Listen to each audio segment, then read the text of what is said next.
Oktoba mwaka 2022. Kuna mengi tu ambayo yameendelea kuibuka humu nchini, hususan Miguna aelekea kaunti ya Kisumu kwa mara ya kwanza tangia urejeo wake tarehe 20 mwezi huu wa 10. Mtazamaji, hayo yatakuwa yanakujia moja kwa moja baada ya vidokezo.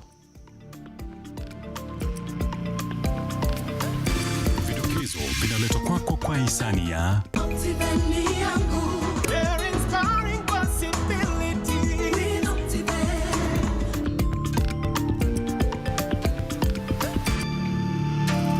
I promised my people that every morning I will be in my office and every afternoon nitakuwa ground kusaidia watu wa Meru. This has not been received so well by my people, especially the politicians. Kwenye vidokezo, gavana wa Meru akana kumwajiri mumewe kwenye serikali yake, huku mswada wa kumng'atua ukiandaliwa. I, Franklin Mithika Linturi, being a cabinet secretary of Kenya, do swear I will at all times be faithful to the Republic of Kenya. Huku mawaziri wapya wakichukua usukani, kwenye Sauti ya Mwananchi tunakuuliza, je, una imani na baraza hili? Sina imani nao. Yenye imechaguliwa ndio tutakumbali so. We have told KRA to create a friendly tax regime. The issue of closing factories for taxpayers who are suffering is a thing of the past because it is foolish. Na naibu wa rais Rigathi Gachagua wahakikishia wafanyabiashara kuwa serikali itatatua mgogoro wa ushuru kati yao na mamlaka ya KRA. Yippee! Kamata ploti na 349K. Oh yes, for only 349,000 Kenyan shillings, you become a plot owner at the Great Oasis Gardens, Nanyuki. The Great Oasis Gardens, Nanyuki is located along the Nanyuki-Rumuruti Road, only 11 minutes from the Cedar Mall and right opposite Mount Kenya Wildlife Estate. This is the best place to establish the getaway home that you have always dreamt about.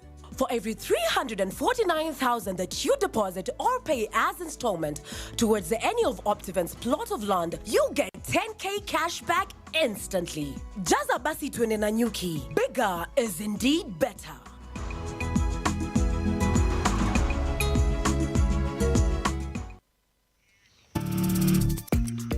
Na mtazamaji, mimi kila wakati utaniita Sammy Adika. Longa nasi hadi tamati mwa habari hizi. Waweza sema nami kwenye mitandao yote ya kijamii, Facebook na Twitter @Lookuptv. Mtazamaji, tukiangazia taarifa ama masaibu yanayomkumba gavana wa Meru, ni kuwa gavana wa Meru Kawira Mwangaza hii leo amejitokeza na kutetea utawala wake baada ya wawakilishi wadi kudai kuwa anatumia mamlaka visivyo. Aidha, gavana Kawira anasema madai ya wawakilishi wadi kumng'atua mamlakani hayana msingi wowote na kuwa atajitetea iwapo atahitajika kufanya hivyo. Brana Mwai na maelezo zaidi. Gavana wa Meru Kawira Mwangaza amelazimika kutetea utawala wake na utendakazi wake kutokana na tuhuma za utumiaji mbaya wa mamlaka. Gavana huyo wa Meru aliyeshinda kwa tiketi huru katika uchaguzi uliopita anasema kuwa tuhuma mbele ya EACC ni siasa zinazolenga kumharibia jina na uongozi wake. Na hakuna makosa nimefanya na nimejibu the EACC allegations ambazo zilipelekwa na MCS because najua hawa ndio walipeleka and I know the person behind the whole thing walipeleka. I have answered to EACC. Maybe my lawyer akitaka kuwapatia kope atawapatia, na mimi sina makosa hata kidogo, ni siasa. Na Moi, the late president, alisema siasa mbaya maisha mbaya. Kwa hivyo wanasiasa wa Meru, waacheni siasa mbaya, tutakuwa na maisha mbaya. Na mama atasimama kidete. Nataka kusema serikali ya mama iko imara. Mkurugenzi wa EACC Twalib Mbarak katika barua alimuonya gavana huyo akisema kuwa amemwajiri mumewe katika afisi za kaunti. Bwanake Mwangaza anasemekana pia anahudhuria hafla rasmi za kaunti na kutoa maelekezo kwa wafanyikazi wa kaunti licha ya yeye kutokuwa na mfanyikazi na afisa wa kaunti hiyo. Mwangaza pia anatuhumiwa kuajiri dada zake wawili, mmoja akiwa msaidizi wake wa binafsi na mwingine akiwa mtumishi wake wa usalama. Madai ambayo Mwangaza amepinga akisema kuwa uteuzi unaofanyika katika kaunti hiyo ni wa kisheria. Ni kuandika fake allegations na kupelekwa kwa EACC ati kana kwamba governor ameajiri mume wake. Mume wangu ako hapa. He has never received a single coin from the government. Na hakuna wakati atalipwa na serikali. He is doing it voluntarily kusaidia vijana wetu na alipwi na mtu. Wengine wanasema governor ameandika dada yake akiwa askari. Your bodyguard anapaswa kwenda vetting.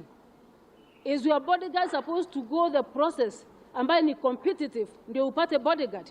Yes, I'm entitled to more than 3 of them. What's wrong if I get one of them being my sister? Na sijamuajiri, ameajiriwa na Kenya Police. I just requested like any other person. Nimeona viongozi wengi sana, hata rais wetu. Mbona asimamiwi na yule alikuwa wa rais wa hapo kale? Mwangaza yupo hatarini mwa kubanduliwa mamlakani baada ya ombi la kumbandua kuwasilishwa na mkazi wa Meru katika kaunti hiyo. Mwanaharakati na mwasilishi wa ombi hilo Thuranira Celesio Mutuma mwasihi wa wakilishi wadi katika kaunti ya Meru kuzingatia ombi lake na kulifanya jambo la dharura. Na hii ingine impeachment wanasema ati wataleta, wamesponsor, imeenda kila mahali. Hiyo sasa ndio tunaita hot hair. Wacha wapeleke hiyo impeachment kwa bunge. Ikipita kwa bunge wapeleke Senate. Ikipita huko twende High Court. I'm ready to defend myself because I know I've done nothing wrong. Hiyo ni kujaribu kuchafulia mtu jina ati Meru, Meru, Meru. Mutuma anataka uchunguzi ufanyike kwa tuhuma za utumiaji mbaya wa mamlaka. Spika wa bunge atadhibitisha ikiwa mswada huo umefuata sheria na una uzito wa kujadiliwa bungeni na kutoa mwelekeo. Brian Mwai, Lookuptv, Nairobi. Sasa mtazamaji, tukiachana na masaibu kwenye kaunti ya Meru na kusonga mbele, ni kuwa siku moja baada ya kukula kiapo cha kazi yao, mawaziri wa Rais William Ruto hii leo wameendelea kukabidhiwa afisi na wenzao wanaoondoka madarakani. Zoezi hilo linapania kuwaandaa mawaziri hao wapya kufahamu majukumu yao yaliyo mbele yao pamoja na wafanyikazi wa wizara hizo ili kuhakikisha shughuli muhimu zinaendelea ipasavyo. Henry Tende na maelezo zaidi. Shughuli hizo zimeendelea katika wizara mbalimbali hapa jijini Nairobi, mawaziri hao wakipewa fursa ya kufahamu majukumu yao, wakikutana ana kwa ana na wafanyikazi wengine wa umma watakaoshirikiana nao kuendesha shughuli za wizara mbalimbali.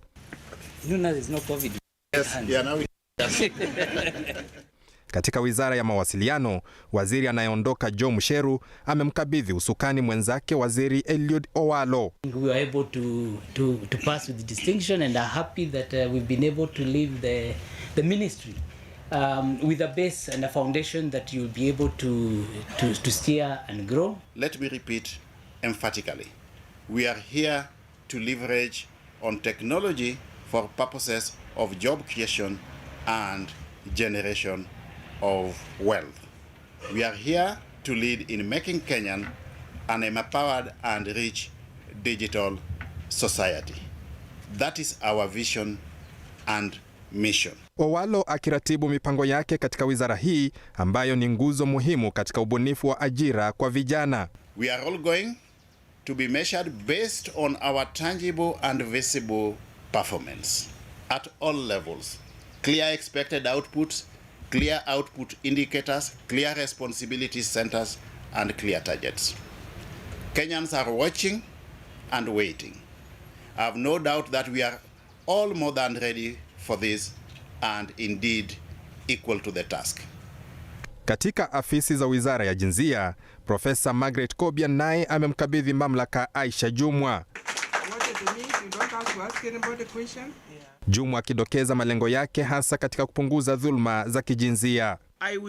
I will work to ensure that we have an efficient and effective public service. Wengine waliokabidhiwa mikoba ya uongozi ni pamoja na Ababu na Mwamba ambaye anachukua usukani wa wizara ya michezo kutoka kwa Balozi Amina Mohamed. Waziri wa elimu Ezekiel Machogu ambaye amekabidhiwa uongozi wa wizara ya elimu na mwenzake Profesa George Magoha. Katika wizara ya ardhi, Zakaria Mwangi Njeru amechukua usukani kutoka kwa Farida Karonei. Penina Malonza ambaye kuteuliwa kwake kuliibua hisia mseto, naye amechukua usimamizi wa wizara ya utalii nchini kutoka kwa Najib Balala. Vilevile katika wizara ya mazingira, Mheshimiwa Soipan Tuya amekabidhiwa uongozi na mwenzake Keriako Tobiko. Wakati huo huo, mwanasheria mkuu wa serikali Justin Muturi amerithi mikoba hiyo kutoka kwa Kihara Kariuki. Mawaziri hawa wakiahidi kufanya kazi kwa kujitolea na kwa uweledi mkubwa kuhakikisha serikali ya Rais William Ruto inatimiza ahadi zake kwa Wakenya. Henry Tende, Lookuptv. Na mtazamaji, kwenye makala ya Sauti ya Mwananchi tunakuuliza, je, una imani na baraza la mawaziri la Rais William Ruto? I, Franklin Naye, being a Cabinet Secretary of Kenya, do swear I will at all times be faithful to the Republic of Kenya, that I will obey, respect, and uphold this Constitution of Kenya, except with the authority of the President. Mawaziri wamekula kiapo. Je, Wakenya wana imani na mawaziri hawa kuwa wataweza kutekeleza majukumu yao? Ungana nami Malo na Lando katika Sauti ya Mwananchi. Nina imani. Kulingana na vile rais aliongea na kujaribu kutilia mkazo kwa wote ambao watazembea katika utendakazi wao, najua watajukumika. Tutaitikia tu yenye iko. Yenye imekuja ndio tutaitikia. Sababu sisi sio Mungu. Mungu ndio anapanga, ndio anapangua. Unaona hivyo? Ndio anapea mtu cheo, ndio anateremsha. Si unaona? Hivyo yote ni ya Mungu. Tutaacha Mungu sisi. Tunaomba tu Mungu awasaidie ili waweze kutupeleka mbali, waweze kutuondoa katika hiyo kitengo tuko.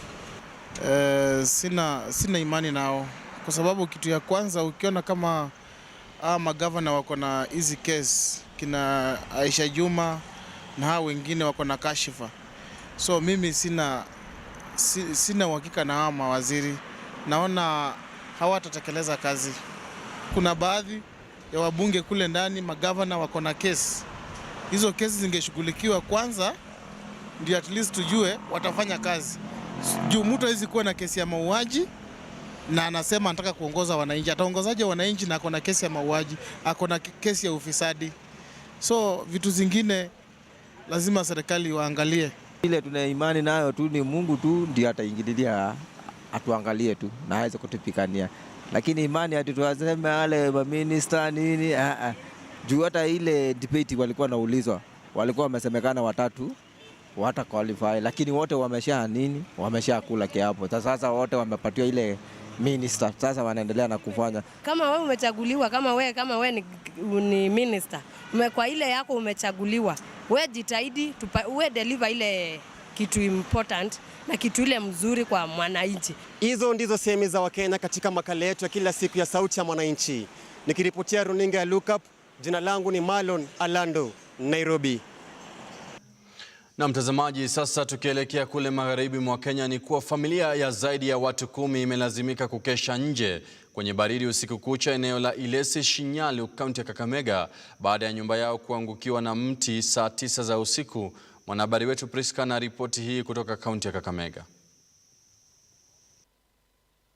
Familia ya Julius Mate waligutushwa kutoka usingizini usiku wa manane na sauti kubwa. Wakadhani ni jiwe limeangukia paa la nyumba yao. Ajabu, mti huu unaodaiwa kuwa wa zaidi ya miaka 100 ndio uliokuwa umeangukia na kulivunja paa hilo. Hii mti ilianguka saa 9:30 usiku. Tulikuwa tumelala na mama na mtoto yule ya shule, ameenda shule, mtoto wa klasi 8. Tulisikia kama watu wakipika nyumba mawe, nikafikiria ni mawe. Kumbe taka ya kushutuka nikaona ni miti naanguka. Sasa nikashindwa tafanya nini. Na hii miti iko hapa karibu kwa miaka 100. Inaarifiwa huenda mti huo ambao ni nyumba ya nyuki ulikuwa umeoza kwa ndani na kupelekea kuangushwa na upepo na kusababisha uharibifu mkubwa. Kwa sasa, familia hiyo inaiomba serikali ya kaunti kuingilia kati na kuwasaidia kujenga nyumba nyingine kwani hawana uwezo. Kuokoa vitu kwa nyumba. So vitu ambazo zimeharibika kwa nyumba ni vitu mingi, mabati ndio hizo nini, na sisi wenyewe hatuna uwezo saa hizi. So tunaomba mhisani yote ambaye yako karibu ambaye anaweza sikia kilio hichi atusaidie na tuweze kukamilisha hii mradi ambayo imetuangukia siku ya leo. Kwingineko, familia moja kutoka Shinyalu imejawa na dhiki ikililia haki ya msichana wao mwenye umri mdogo wa miaka 13 anayedaiwa kubakwa na jirani yao, mhudumu wa bodaboda. Sasa mbona mnakuja kuharibu watoto watoko? Watoto watoko si wanawake. Hao na watoto tunategemea maisha ya baadaye. Kijana umetukosea sana. Yadaiwa kuwa mwanafunzi huyo wa darasa la 7 katika shule ya Sitochi alitendewa unyama huu tarehe 12 mwezi huu baada ya mwendeshaji bodaboda huyo kumsafirisha nyanyake mtoto huyo mjini Kakamega kutengeneza simu yake ya rununu. Huko nikakuta mtoto hayuko na mvua imenyesha.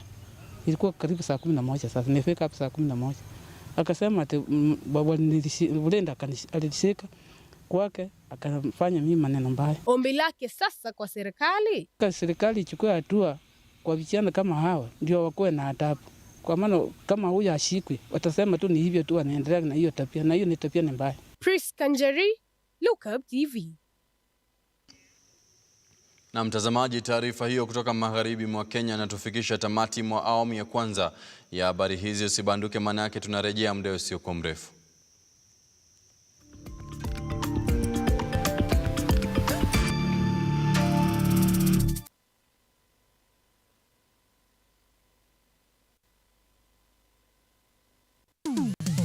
Hapa kazi tu inaendelea kuwasaka na kuwatambua wale ambao wanafanya kazi extraordinary na zile kazi za kujituma.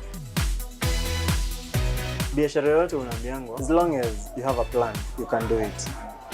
Our service is about kufurahisha the customer.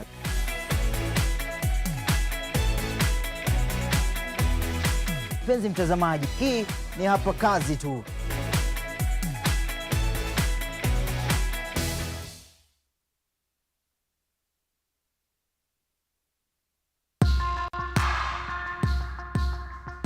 Born a man, the society bestows tough responsibilities upon you.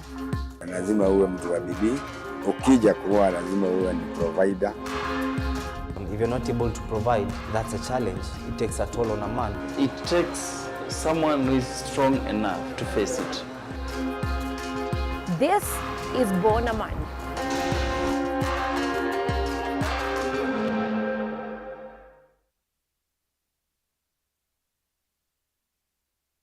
Vera Beauty and Fashion College is focused on being the leading technical and vocational training institute in the region. Our team possesses in-depth knowledge and extensive experience in the industry, offering thorough training in cosmetology, hairdressing, interior design, creative arts, training of trainers, nail technology, and fashion design.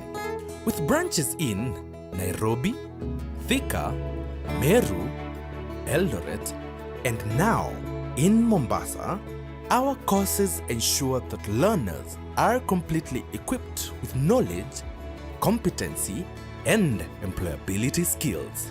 Enroll today to be a part of a center of excellence.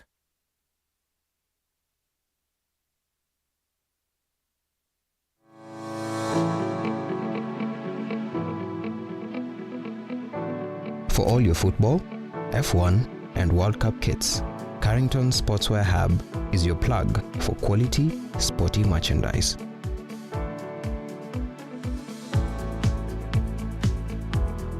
Call us on 0703 484 481.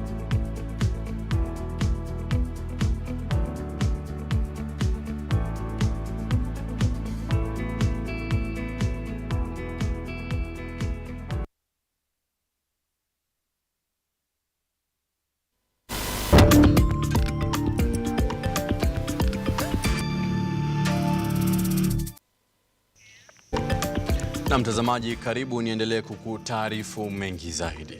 Naibu Rais Rigathi Gachagua amewahakikishia wawekezaji na wamiliki wa biashara uungwaji mkono kamili kutoka kwa serikali, akisema wataondoa vikwazo visivyo vya lazima vinavyowazuia kuwekeza zaidi.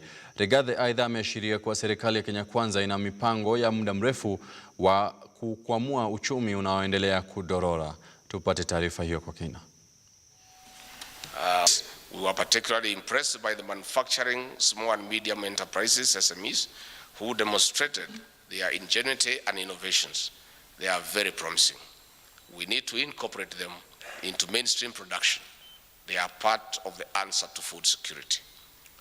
I'm optimistic that the conducive business environment, the Kenya Kwanza government, Is cultivating will revitalize and allow for a bounce back. We must collectively back this sector into an upward trajectory. Dire situation we are in calls for robust, sustainable and long-lasting solutions to drive Kenya into an agricultural powerhouse. This is because we have a lot of land suitable for crop and animal production into surplus. When we reach the surplus production, it will support our economy beyond the current contribution of 22.4% to the GDP, while creating more than 40% of jobs. One of the ways of surmounting the food crisis is bringing more of the cultivatable land under irrigation as envisioned in our manifesto. We have told KRA to create a friendly tax regime. The issue of closing factories for taxpayers who are suffering is a thing of the past because it is foolish. The issue of tax notices and agency notices, where you close accounts. If you shut down an account for 6 months, somebody cannot do business. Where will you collect tax the following year? Na mtazamaji, moja kwa moja tukielekea pwani mwa Kenya ni kuwa wanawake kutoka tabaka mbalimbali kutoka kaunti ya Kilifi wameashiria ama wameshiriki katika maonyesho ya utamaduni ili kuhimiza mchakato wa amani kwa madhumuni ya kuwaunganisha wakazi wa eneo hili. Taarifa hii kwa kina kwenye mseto wa taarifa zetu. Akizungumza wakati wa hafla hiyo, mwenyekiti wa wanawake katika masuala ya amani na usalama kaunti ya Kilifi Merab Shibuyanga ameeleza kuwa kuna haja kwa wakazi wa eneo la pwani kukumbatia mila za zamani katika kudumisha amani, ikiwemo kuwapa wanawake nafasi yao ya kuleta jamii pamoja. Maonyesho hayo ya kitamaduni yako chini ya mradi wa uchaguzi bila balaa na yametekelezwa na Waislamu wa haki za kibinadamu na Search for Common Ground na kufadhiliwa na European Union. Tuko hapa kukumbushana kwamba tunaweza changanya culture ambazo zinastahili na tukaachana na zile potovu ama zile mbaya na tukajaribu kujenga jamii kama kina mama. Kwingineko, washikadau katika sekta ya teknolojia ya kidijitali wametaka idara ya serikali na za kibinafsi kuimarisha usalama wa huduma za mitandao kwa malengo ya kukuza biashara na utumiaji wa pesa kwa njia ya kidijitali. Mkurugenzi wa teknolojia katika afisi ya mkaguzi wa hesabu za serikali Dominic Kamenyi amesema kuwa uhamasisho zaidi kwa wananchi unahitajika ili kuwafahamisha umuhimu wa hudumu zilizoko mtandaoni. Nchi yetu ichukue mambo hii na ijaribu kufunza, kuwaeleza ndio waelewe kwa nini kuna umuhimu wa kutumia teknolojia.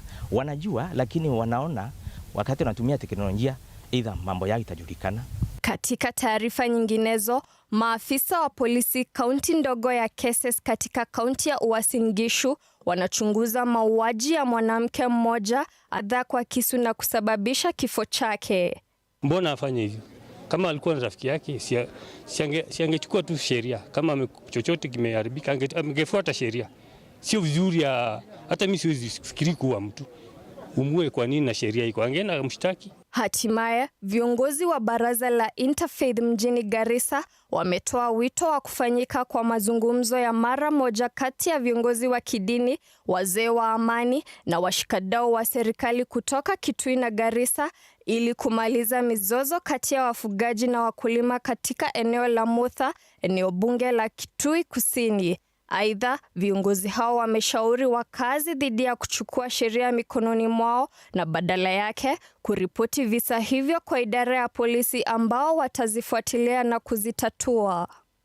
Wenzetu wa Somali walienda kulisha ngamia yao na mbuzi na ng'ombe pale.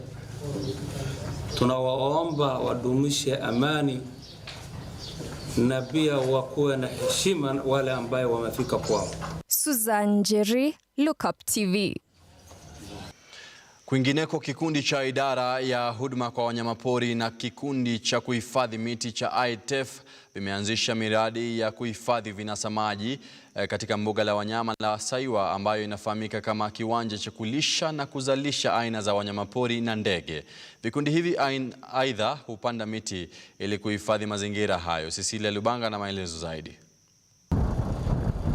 Kiangazi kinachoendelea nchini kimesababisha si njaa tu, lakini pia kutoroka kwa wanyama sawa majini na kinamasi kutokana na mabadiliko ya tabia ya nchi, na hiyo kuhatarisha hali ya mito, misitu, wanyama na hata uzalishaji wa mlo. Katika miradi ambayo imehusisha wakazi wa maeneo haya, kikundi cha kuhifadhi mazingira ya Kipsani Crane katika kaunti ya Trans Nzoia kimewapa wakulima wanaozunguka maeneo chemichemi kazi ya upanzi wa miti ya matunda ili kuyahifadhi. We are doing indigenous food security, particularly food crops that are what you can put in parentheses that are orphaned. These are drought resistant. We are able to empower communities so that they are able to restore and propagate and cultivate these fruits. One of the flagship programs of ITF is Sustainable Community Forestry Program. This is where we promote small-scale community conservation initiatives that are able to promote conservation of vital biodiversity, but also they are able to meet multiple development goals, what we call the Sustainable Development Goals. Programu hiyo pia imepeleka utunzaji wa maeneo ya chemichemi. These trees will also assist in controlling soil erosion. As a result, we will have a healthy wetland where even man can also draw some clean water. Takwimu ya idara ya hifadhi ya wanyamapori inaonyesha swara wa aina ya sitatunga wamesalia nchini. Kaunti ya Uasin Gishu ina kuru 40, huku kaunti ya Trans Nzoia ikiwa na kuru 60 na kaunti ya Nandi ikiwa na kuru 150. KWS aidha imeashiria kuwa miaka 1970 idadi ya ndege aina ya cranes nchini ilikuwa zaidi ya 30,000, lakini sensa ya mwaka 2019 inaonyesha kuwa idadi hiyo imepunguka hadi 8,000. Once these trees are grown to maturity, we shall have several wildlife coming back. Bird species besides the cranes, we will also have the turacos, blue turaco, we have migrant birds.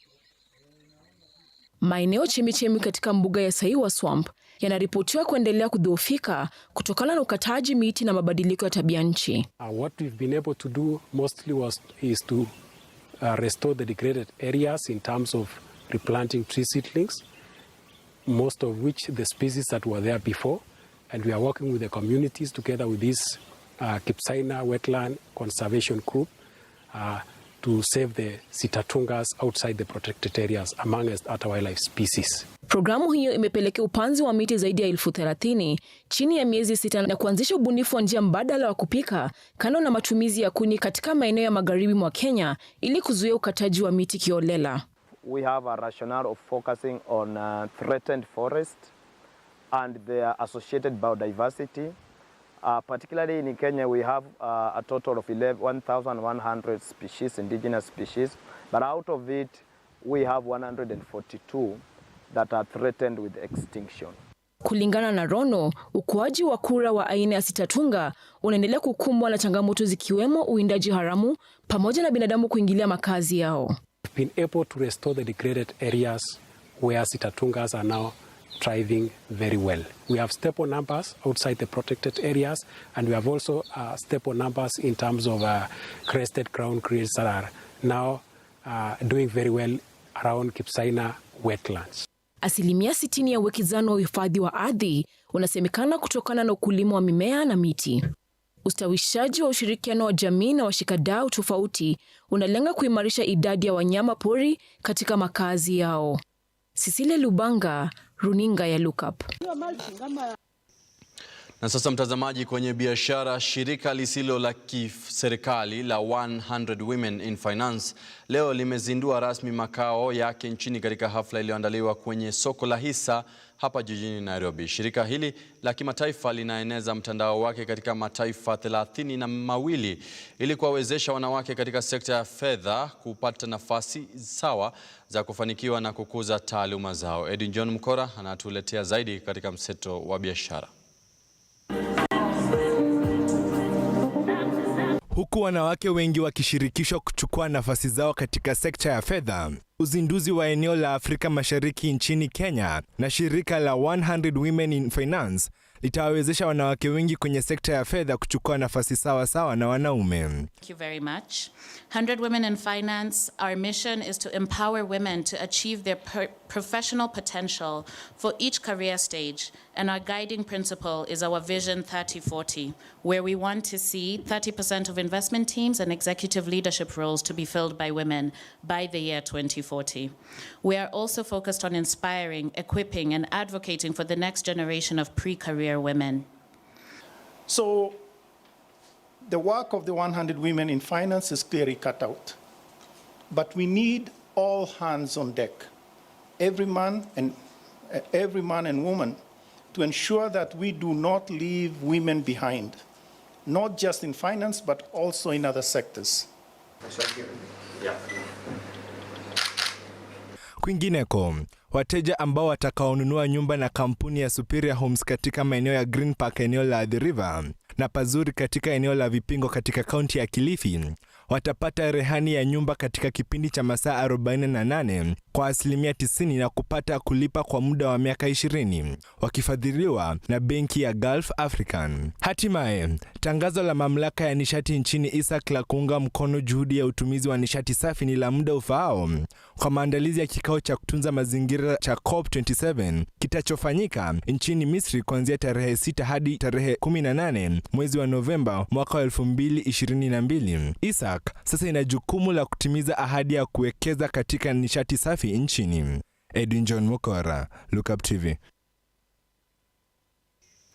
Na mtazamaji, kufikia hapo tunafika tamati mwa habari zetu za Lookup Weekend. Shukrani za dhati kwa kuendelea kuichagua na kuitazama runinga hii ya Lookup TV. Mtazamaji, wanasema mwenye kuni hula vilivyoiva, lakini mwenye pesa hula vitamu. Tafakari tu hayo, manake kila mahali tuna neema ya mafanikio kulingana na mafanikio tulionayo.